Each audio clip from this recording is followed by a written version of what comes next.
Edgy. Bumati ka muna. Hello po sa inyong lahat. Magandang hapon po. Hello po mga kapuso. Kamusta po kayo?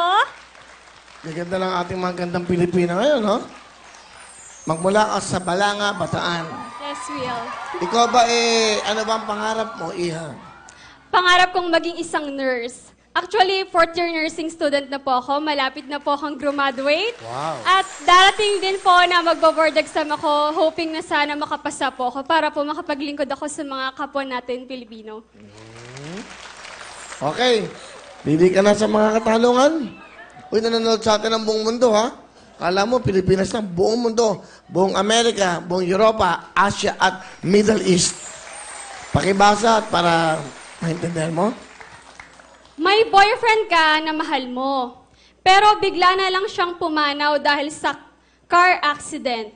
Matapos ng pagluluksa ay nakamove on ka rin. Meron kang naging manliligaw sa sobrang bait. Kaya lang, isang araw, natuklasan nyo na siya pala ang naka-aksidente sa boyfriend mo. Ano ang gagawin mo? Ang gandang tanong to, ha? Oo nga, Pampelikula.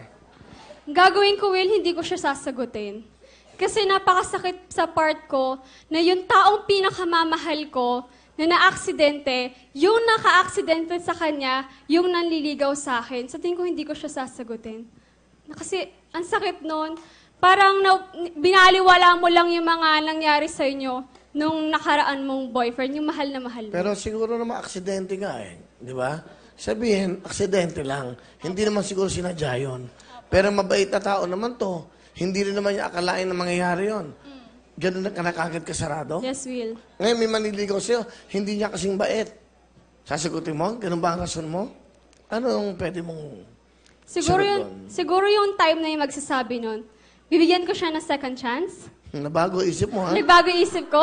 Okay. Bibigyan ko siya ng second chance para patunayan. Pero nandun pa rin yung doubt. Kasi dahil nga dun sa mahal na mahal ko yung boyfriend ko, tapos siya yung nakagawa ng aksidente dahil dun sa boyfriend ko. Pero may chance. Kasi nga, aksidente. Kaya nga Oo, aksidente. it's an accident. Hindi naman niya sinadya ito at hindi naman niya akalain na ikaw yung dating girlfriend. Di ba? Anyway, thank you very much, Caris Edgy Thank you. Alcantara. Thank you, Caris. Next we have Mercedes Galicia Mercy from San Antonio, Nueva Ecija. Hi. Hello, Will. Pumati ka muna. Hello po. Yan lang yun. Ay, Siya yung mga kababayan. hello kay mama na nanonood sa bahay, pati yung mga classmate ko, tsaka yung mga co-model ko. Hello sa inyo. Model ka? Opo. Saan ka nagmamodel? Sa, sa Nueva Ecija Next Top Model. Sa Nueva Ecija. Yes po. Ano bang trabaho ng papa mo? OFW po Saan siya? Sa Kuwait po. Quiet? Opo. Okay, sa Kuwait. Kumingay quiet lang. Batiin mo sa Kuwait. Hi pa! Ando siya ngayon? Opo. Ano trabaho niya ron? Di ko po alam. Kabait na anak, no? Hindi Mabait alam. po talaga ako. Ganon. Yes po. Sige po, ka na po. Magtatanong na ako sa'yo. Ay, sorry. Sige. Yeah. Ano ka bang bumasa? Yes, Will. Okay. Meron kang boyfriend na babait.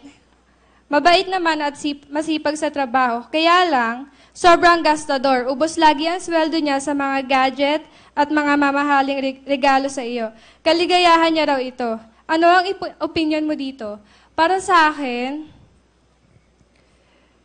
yung kaligayahan na yun, kahit hindi naman siya gumastos para sa akin, okay na yun eh. Makasama ko lang siya sa araw na special sa aming dalawa, masaya na ako doon. Di naman ako yung materialistic na girlfriend o ano pa man. Basta yung mapasaya niya lang ako araw-araw, makasama ko lang siya, okay na ako doon. Ano ba makapagpapasaya sa'yo kung magkasama kayo? Yung ano lang po, yung ano lang, Will, yung lagi niya ako pinapatawa, yung nagjo-joke minsan, tapos kakantahan ako. Yun lang. Bakit yun ang gusto mo sa lalaki? Si Kasi po, Tekla, kumakanta, nagjo-joke. sure, why not? Si Tekla lang naman pala eh. Pwede ka bang umibig sa isang Tekla? Oo naman, wala naman kasi, hindi naman kasi basihan ng pag-ibig sa mukha, nasa puso yan at sa nararamdaman na tao. Maganda yung message sa'yo. Ganda yon. Ano ba ang masasabi mo ron? Number mamaya. Sige, sure, bibigay ko Wala, sa'yo. seryoso. Seryoso ba? Sige. Hindi. Mukhang, Lord, may chance ah. Okay na, okay. Thank you very much. Mercedes Galicia from San Antonio, University. Thank you. And of course, ito naman po magbula sa Lapu-Lapu City, Cebu City, Camille Angelica Canlas. Hi, Will. Hi. Bati ka muna. Hi sa mga taga Cebu dyan, ang aking papa at mama nandoon sa bahay. Bumati ka sa iyong mga kabisayan. Sa aking mga kaibigan pala, nanonood sila ng Wawawin. Bisaya man. Bisaya Cebu. Aw, huday. Hi ko sa Tanandira, kay nanadyo ko diri sa TV. Of course, binabati ko lahat ng akong mga kaklase. Okay. 17 years old ka lang. Yes, Will. Nag-aaral? 17. Opo. Saan? Sa University of San Carlos, Cebu. Cebu City. Wow. Bakit ka sumali sa Gandang Pilipina? Anong reason mo? Sumali ako sa Gandang Filipina dahil gusto ko makapag-ipon para sa aking kolehiyo dahil mahal ang pagpipiloto. At gusto ko rin makatulong sa aking mga magulang kahit paano. Bakit pagpipiloto naisip mo? Dahil hindi naman po lahat ang pwede makapagpiloto. Nilulook down po nila ang mga babae dahil hindi po nila kaya ang magiging piloto. Dahil para sa kanila, mga lalaki lang po. Mahirapan ka ba magtagalog? Yes, Will. More of English and... English and Bisaya. Okay. Please, read. Here's your question. Tuwing sumasama ang boyfriend mo sa lakad ninyo ng barkada mo, ay may nawawalan ng gamit. May biglang nawawalan ng cellphone o wallet o gadget. Suggestion ng mga friends mo, mag-CCTV sa bahay next time na magsama-sama kayo. Papayag ka ba? Ano ang gagawin mo kung nalaman ito ng boyfriend mo at na-offend siya? Okay. Of course, I would give in and let them do whatever they want. Because I have a trust on my boyfriend, if ever I have. At kung mali naman din talaga ang ginawa niya, ang Diyos na po ang malalaman doon. Pero, Will, It's okay, it's okay. if he did something wrong, it is always wrong. Even though if you love the person, you would choose to make his ways right and not mend to what his wrongdoings are. So you're telling me that if he's doing something wrong, there's a question from here. Is it wrong to fall in love to an old guy?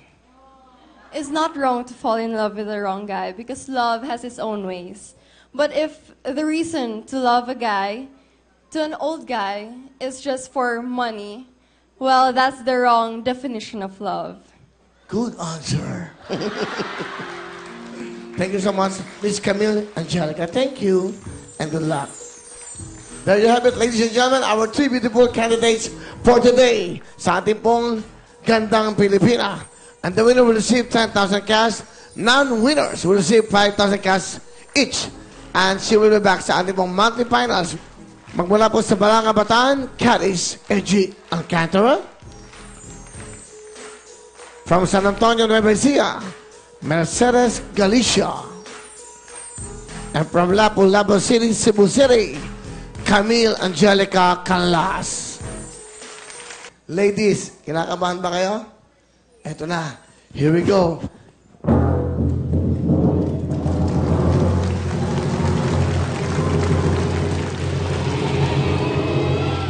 Sino ang gusto nyo?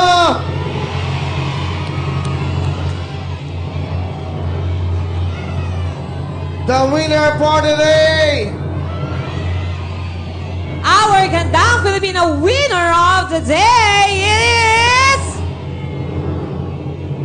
to receive 10,000 cash, she will be back sa ating pong second monthly finals. The winner for today is contestant...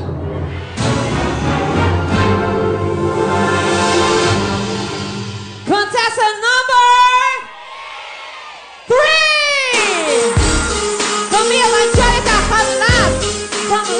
Kimi Cebu.